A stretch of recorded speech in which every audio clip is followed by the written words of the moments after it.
Okay, तो इस video में हम समझेंगे ब्लॉक्ड एंड वेटिंग स्टेट के बारे में। दोनों में आखिर फ़र्क क्या है। तो इन दोनों स्टेट में काफ़ी कन्फ्यूज़न होता है क्योंकि दोनों स्टेट में एग्जीक्यूशन हमारा पॉज्ड होता है। तो थ्रेड का एक्चुअल स्टेट्स होता है वो होता है new state, runnable state, blocked state,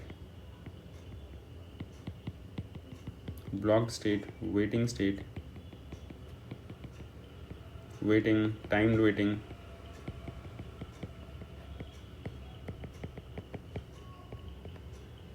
और टर्मिनेटेड।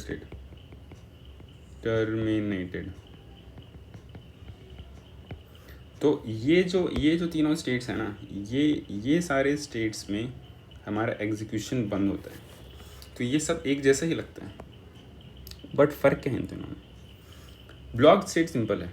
जब भी तुम सिंक्रोनाइज्ड कॉल करते हो, सिंक्रोनाइज्ड ब्लॉक जब भी एग्जीक्यूट होगा, इसके अंदर जनरली कुछ लॉक तुम एक्वायर करते हो। जनरली या तो दिस लॉक हो सकता है या फिर तुम कोई और ऑब्जेक्ट का लॉक दे सकते हो।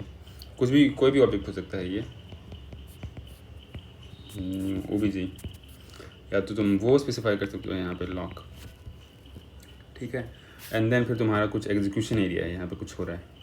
तो यहाँ पे क्या है कि मान लो एक थ्रेड आया और ये जो ऑब्जेक्ट है जो भी तुम यहाँ पे दिए हुए, या तो कोई और नया ऑब्जेक्ट क्रिएट करके दिए हो या फिर इसी क्लास का कोई इंस्टेंस है, वो उस पर्टिकुलर क्लास के का जो भी इंस्टेंस क्रिएट किया हुआ है, जैसे मान लो अब ये इंस्टेंस है, ठीक है, उसके मार्क वर्ड में आएगा और एंट्री कर देगा कि स्टेट जो है, इस थ्रेड का स्टेट जो है वो अक्वायर्ड है एंड बाय T1, ठीक है। तो जब दूसरा थ्रेड आएगा इसको इस ब्लॉक को एग्जीक्यूट करेगा, तो वो चेक करेगा इस जो भी ऑब्जेक्ट इसके पैरामीटर में है उसका मार्क वर्ड चेक करेगा। वहाँ मार्क वर्ड में देखेगा कि ये थ्रेड तो अक्वायर्ड है बाय T1, तो फिर ये ब्लॉक हो जाएगा। जो बाकी थ्रेड्स आ रहे हैं इसको एग्जीक्यूट करने के लिए वो सब ब्लॉक्ड हो जा रहे हैं, ठीक है। तो वो वेट कर रहे हैं कि कब CPU कब ये मार्क वर्ड फ्री हो, यहाँ पे नॉन अक्वायर्ड दिखे और यहाँ पे T1 का नाम हट जाए, कब ऐसा हो और CPU जो थ्रेड शेड्यूलर है, OS थ्रेड शेड्यूलर है, वो कब किसी भी थ्रेड को, किसी भी वेटिंग थ्रेड को, यहाँ पे किसी भी ब्लॉक्ड थ्रेड को, सॉरी, यहाँ पे रैंडमली ये CPU असाइन कर दे और ये उस थ्रेड का एग्जीक्यूशन चालू हो जाए, ठीक है। तो ऐसा है ब्लॉक्ड स्टेट। वो सब कुछ वेट करता रहता है for the object to get released, for the lock to get released and जब हम बोलते हैं for the lock to get release, तो उसका मतलब है कि they all keep seeing this particular object या फिर दिस पर्टिकुलर ऑब्जेक्ट का मार्क वर्ड, ठीक है। और जैसे ही उनको दिखता है कि ये हो गया है, तो फिर वो OS शेड्यूलर पे डिपेंड करते हैं कि किसी भी थ्रेड को रैंडमली वो असाइन करते हैं। सिंक्रोनाइज केस में कभी भी फेयरनेस नहीं हो सकता, वो इंटायरली OS शेड्यूलर पे डिपेंड करता है, OS थ्रेड शेड्यूलर पे डिपेंड करता है, ठीक है। अब वेट के बारे में बात करते हैं। वेट क्या है? वेट वही थ्रेड कर रहा होता है ना जो थ्रेड कभी एग्जीक्यूट कर रहा था। जैसे मान लो कि कोई सिंक्रोनाइज्ड दिस कीवर्ड लिखा हुआ है एंड देन यहाँ पे कुछ ब्लॉक ऑफ कोड है एंड तो एक थ्रेड आया, ठीक है, T1 started executing and then it called suppose T1 dot sleep, okay, कुछ टाइम स्पेसिफाई किया 1000 मिलीसेकेंड्स, मतलब 1 सेकेंड के लिए। तो अब ये कोई स्लीप जैसा स्टेट तो होता नहीं है यहाँ पे। तो उस केस में हम उसको बोल रहे हैं कि तू अपना एग्जीक्यूशन पॉज कर दे। तो पॉज करके क्या करेगा, वो वेट करेगा। तो वो इस केस में टाइम्ड वेटिंग स्टेट में चला जाता है। वो अंटिल सम थ्रेड, और वेटिंग थ्रेड जो है, मान लो कि कोई क्यू एरिया है, क्यू बना हुआ है, क्यों नहीं, कोई मेमोरी बना हुआ है जहाँ पे सारे थ्रेड्स का नाम नोट किया हुआ है। T1 है वेट स्टेट में, T2 है वेट स्टेट में, T3 है वेट स्टेट में, ऐसे करके, ठीक है। तो ये इससे किसी सिग्नल का वेट करता रहता है, ठीक है। मान लो कि तुम T1 के लिए ऐसा किए, फिर तुम किसी और थ्रेड के लिए भी मे भी शायद कुछ ऐसा कॉल किया था, T2 dot join, okay.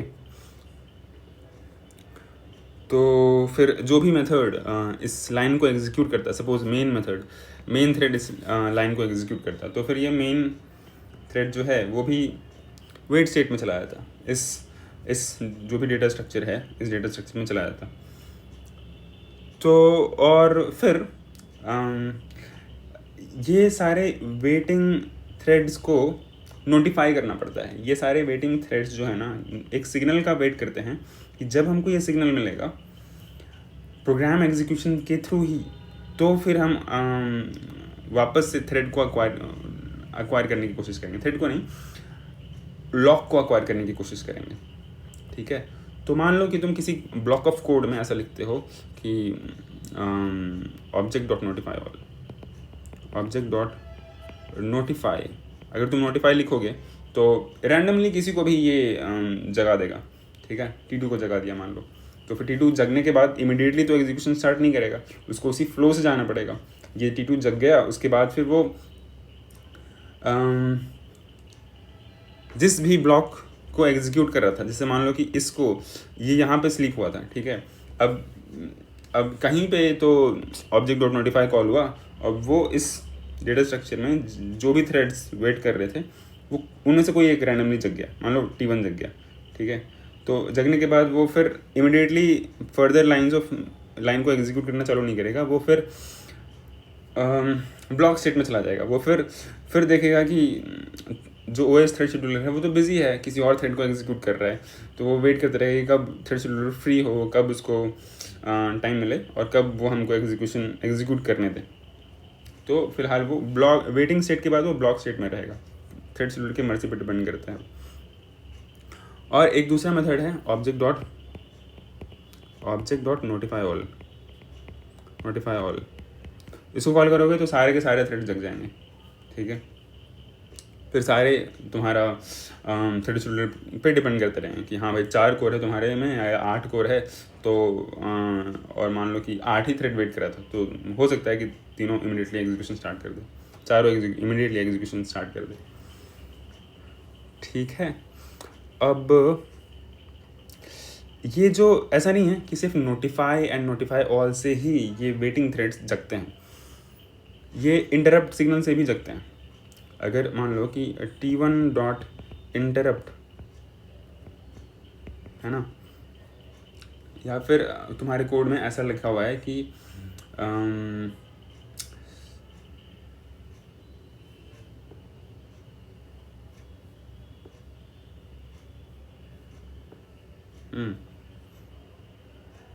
Interrupt ऐसा कुछ लिखा हुआ है, तो पहली बात तो थ्रेड पे ये मेथड है क्या पता नहीं हमको।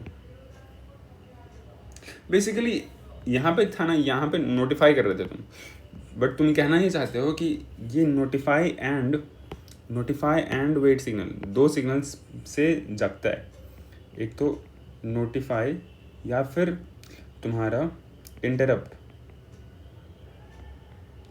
क्या अब सवाल ये है कि क्या नोटिफाई करना भी थ्रेड को इंटरप्ट करने जैसा ही है? क्या नोटिफाई करना और इंटरप्ट थ्रेड को इंटरप्ट करना दोनों सेम बात है?